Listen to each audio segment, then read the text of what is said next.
Orang-orang sufi bersepakat mengatakan bahwa sesiapa yang mengatakan ana al-haq sedangkan dia masih sadar tentang dirinya, maka orang berkenaan adalah sesat dan kufur.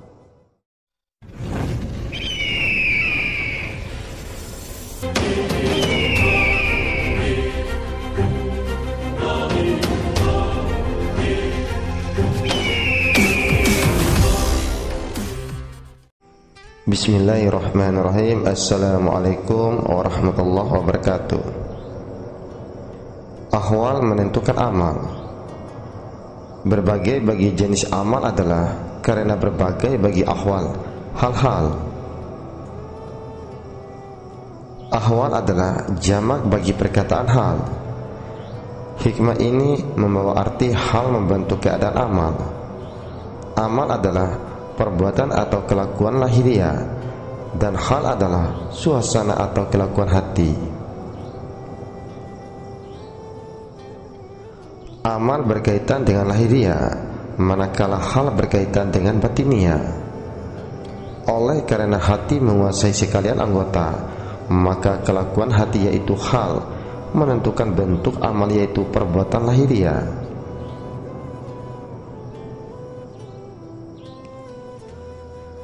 Dalam pandangan tasawuf, hal diartikan sebagai pengalaman rohani dalam proses mencapai hakikat dan ma'rifat. Hal merupakan zuk atau rasa yang berkaitan dengan hakikat, ketuhanan yang melahirkan ma'rifatullah, pengenalan tentang Allah Subhanahu wa ta'ala. Oleh sebab itu, tanpa hal tidak ada hakikat dan tidak diperolehi ma'rifat. Ahli ilmu membina ma'rifat melalui dalil ilmiah, tetapi ahli tasawuf berma'rifat melalui pengalaman tentang hakikat.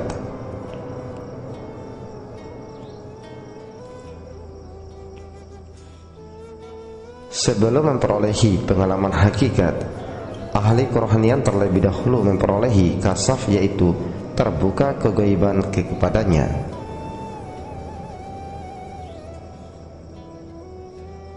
Ada orang mencari kasaf yang dapat melihat makhluk gaib seperti jin. Dalam proses mencapai hakikat ketuhanan, kasaf yang demikian tidak penting. Kasaf yang penting adalah yang dapat mengenali tipu daya syaitan yang bersembunyi dalam berbagai bentuk dan suasana dunia ini. Kasaf yang menerima hakikat sesuatu, walau apa jua rupa yang dihadapi, penting bagi pengembara kerohanian. Rasulullah SAW sendiri sebagai ahli kasaf yang paling unggul hanya melihat malaikat Jibril dalam rupanya yang asli 2 kali saja. Walaupun pada setiap kali Jibril menemui Rasulullah SAW dengan rupa yang berbeda-beda, Rasulullah SAW tetap mengenalinya sebagai Jibril alaihissalam. Kasaf yang seperti inilah yang diperlukan agar seseorang itu tidak tertipu dengan tipu daya setan yang menjelma dalam berbagai bagi rupa yang hebat dan menawan sekalipun, seperti rupa seorang yang kelihatan alim dan warak.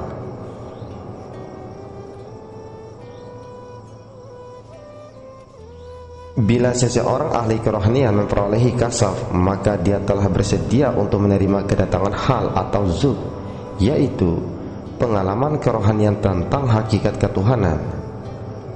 Hal tidak mungkin diperolehi dengan beramal dan menuntut ilmu.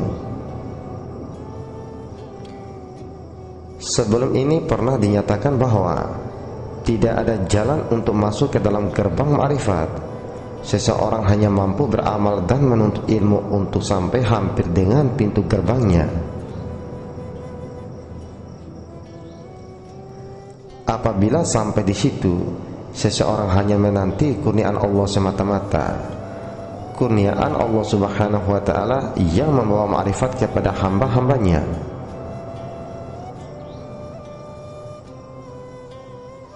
Kurniaan Allah subhanahu wa ta'ala yang mengandungi ma'rifat itu dinamakan hal.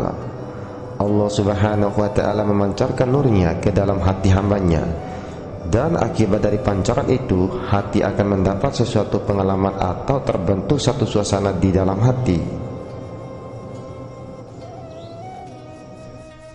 Misalnya, pancaran nur ilahi membuat hati mengalami hal bahwa Allah Maha Perkasa.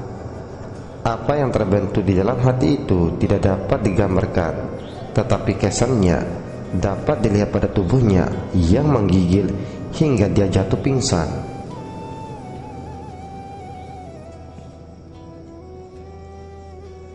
Pancaran nur ilahi membuat hati mengalami hal atau juk atau merasai keperkasaan Allah subhanahu wa ta'ala, dan mengalami ini dinamakan hakikat, yaitu hati mengalami hakikat keperkasaan Allah subhanahu wa ta'ala.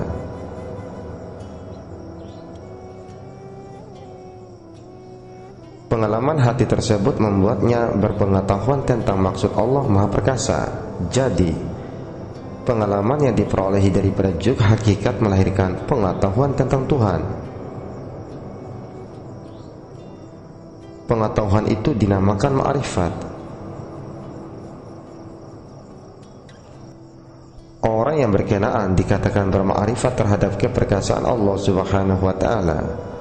Oleh sebab itu, untuk mencapai ma'rifat, seseorang itu haruslah mengalami hakikat. Inilah jenis ma'rifat yang tertinggi.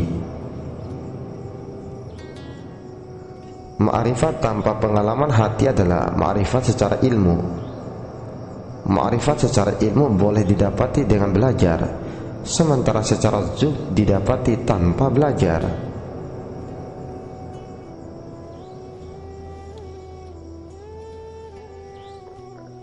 Ahli tasawuf tidak berhenti setakat ma'rifat secara ilmu, malah mereka mempersiapkan hati mereka agar sesuai menerima kedatangan ma'rifat secara zuk.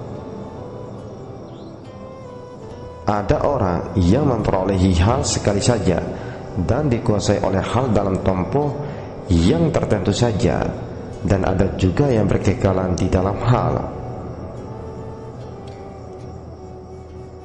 Hal yang berterusan atau berkekalan dinamakan wisal, yaitu penyerapan hal secara berterusan, kekal atau bako.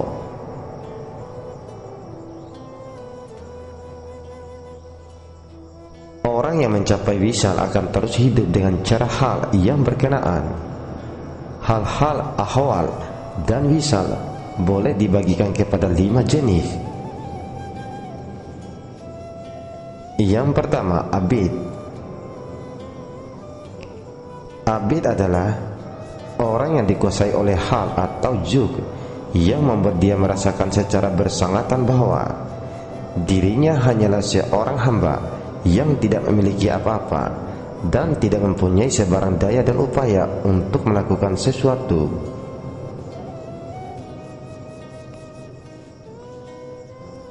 Kekuatan, keupayaan, bakat-bakat dan apa saja yang ada dengannya adalah daya dan upaya yang datang dari Allah subhanahu wa ta'ala.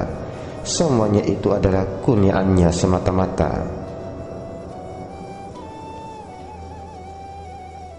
Allah subhanahu wa ta'ala sebagai pemilik yang sebenar, apabila dia memberi, maka dia berhak mengambil kembali pada bila-bila masa yang dia kehendaki. Seorang abid benar-benar bersandar kepada Allah, hingga kan sekiranya dia melepaskan sandaran itu, dia akan jatuh, tidak berdaya, tidak boleh bergerak, karena dia benar-benar melihat dirinya kehilangan.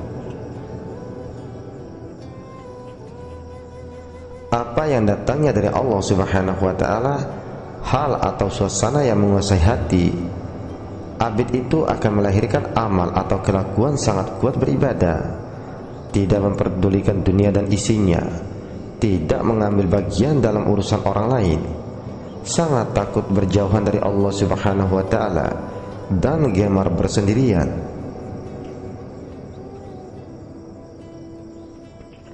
Dia merasakan apa saja yang selain Allah subhanahu wa ta'ala akan menjauhkan dirinya daripada Allah subhanahu wa ta'ala.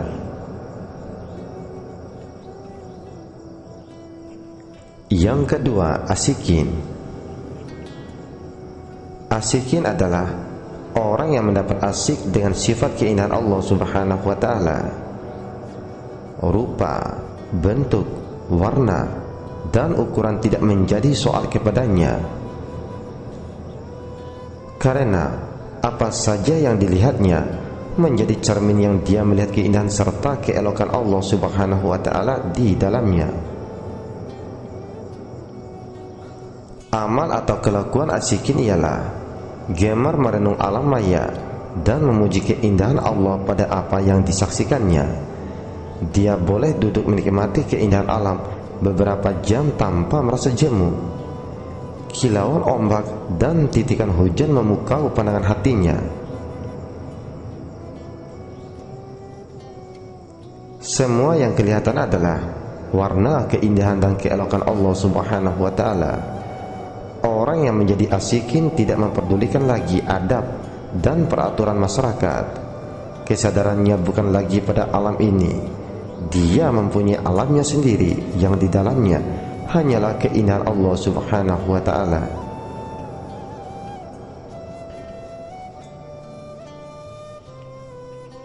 Yang ketiga, mutakhalik. Mutakhalik adalah orang yang mencapai yang hak dan bertukar sifatnya. Hatinya dikuasai oleh suasana kurbi faraid atau kurbi nawafil. Dalam kurbi faraid, mutakhalik merasakan dirinya adalah alat dan Allah Subhanahu wa ta'ala menjadi pengguna alat. Dia melihat perbuatan atau kelakuan dirinya terjadi tanpa dia merancang dan campur tangan. Bahkan dia tidak mampu mengubah apa yang mau terjadi pada kelakuan dan perbuatannya. Dia menjadi orang yang berpisah daripada dirinya sendiri. Dia melihat dirinya melakukan sesuatu perbuatan seperti dia melihat orang lain yang melakukannya, yang dia tidak berdaya melawan atau mempengaruhinya. Hal kurbi faraiti adalah dia melihat bahwa Allah Subhanahu wa ta'ala melakukan apa yang dia kehendaki. Perbuatan dia sendiri adalah gerakan Allah Subhanahu wa ta'ala, dan diamnya juga adalah gerakan Allah Subhanahu wa ta'ala.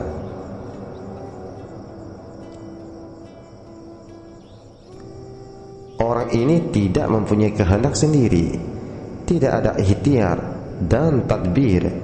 Apa yang mengenai dirinya seperti perkataan dan perbuatan berlaku secara spontan.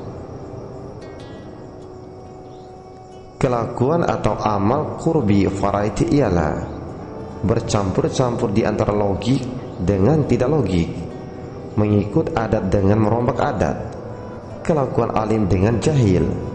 Dalam banyak perkara penjelasan yang boleh diberikannya ialah tidak tahu Allah Subhanahu wa ta'ala berbuat apa yang dia kehendaki. Dalam suasana kurbi nawafil pula, mutakhalik melihat dengan mata hatinya sifat-sifat Allah Subhanahu wa ta'ala yang menguasai bakat dan keupayaan pada sekalian anggotanya, dan dia menjadi pelaku atau pengguna sifat-sifat tersebut, yaitu dia menjadi khalifat dirinya sendiri.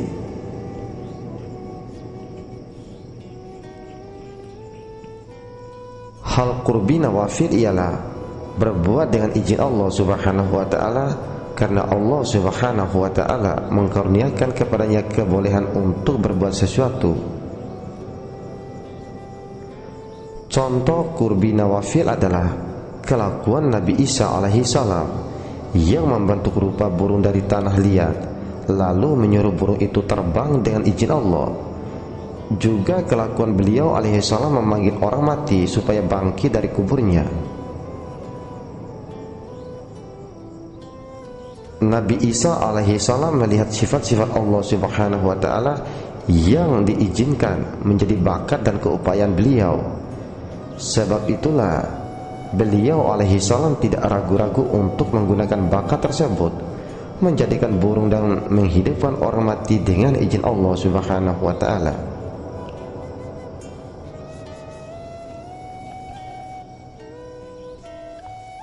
Yang keempat, muwahhid.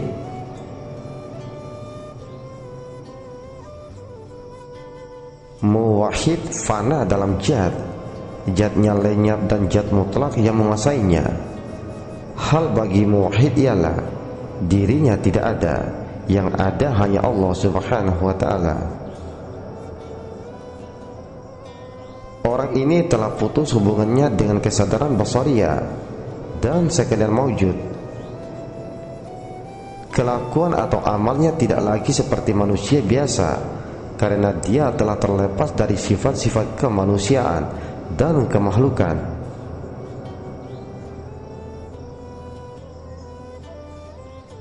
Misalkan dia bernama Abdullah, dan jika ditanya kepadanya di manakah Abdullah, maka dia akan menjawab, Abdullah tidak ada, yang ada hanyalah Allah.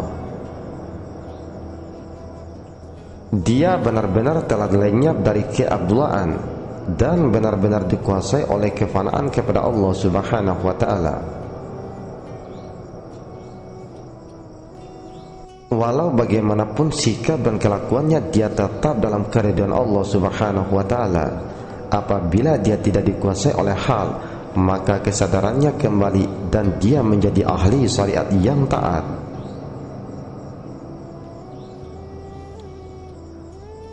Perlu diketahui bahwa hal tidak boleh dibuat-buat, dan orang yang dikuasai oleh hal tidak berupaya menahannya.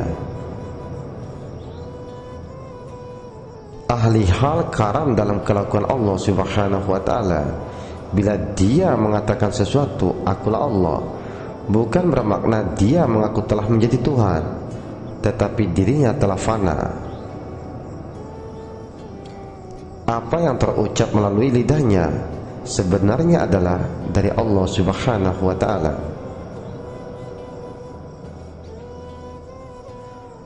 Allah Subhanahu wa ta'ala yang mengatakan dia adalah Tuhan dengan menggunakan lidah muwahhid yang sedang fana itu.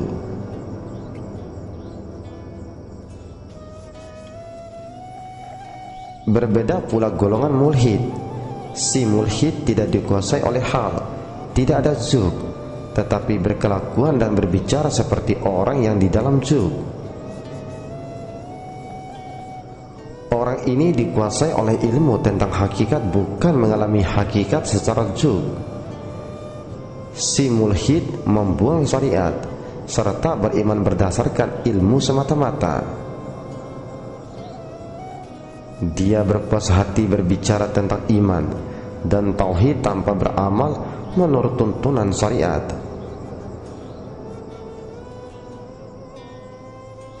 Orang ini berbicara sebagai Tuhan, sedangkan dia di dalam kesadaran kemanusiaan masih gelozo dengan keinginan hawa nafsu. Orang-orang sufi bersepakat mengatakan bahwa sesiapa yang mengatakan ana al-haq sedangkan dia masih sadar tentang dirinya, maka orang berkenaan adalah sesat dan kufur.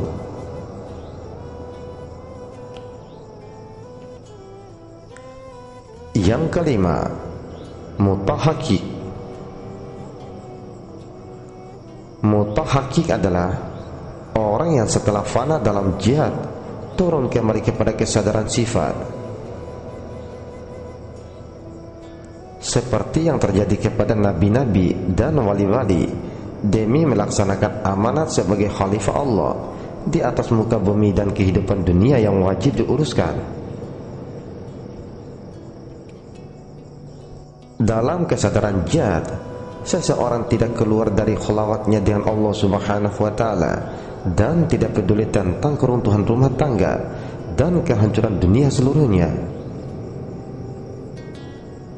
Sebab itu, orang yang demikian tidak boleh dijadikan pemimpin. Dia mesti turun kepada kesadaran sifat, barulah dia boleh memimpin orang lain.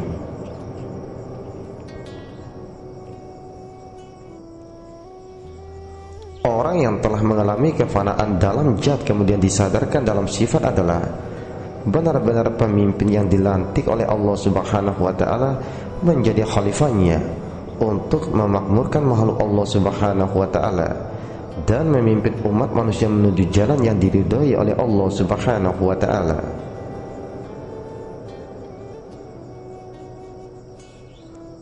Orang inilah yang menjadi ahli marifat yang sejati, ahli hakikat yang sejati, ahli tarikat yang sejati, dan ahli syariat yang sejati. Berkumpul padanya dalam satu kesatuan yang menjadikannya insan Rabbani. Insan Rabbani peringkat tertinggi ialah para nabi-nabi, dan Allah Subhanahu wa ta'ala kurniakan kepada mereka maksum. Sementara yang tidak menjadi nabi dilantik sebagai walinya, yang diberi perlindungan dan pemeliharaan.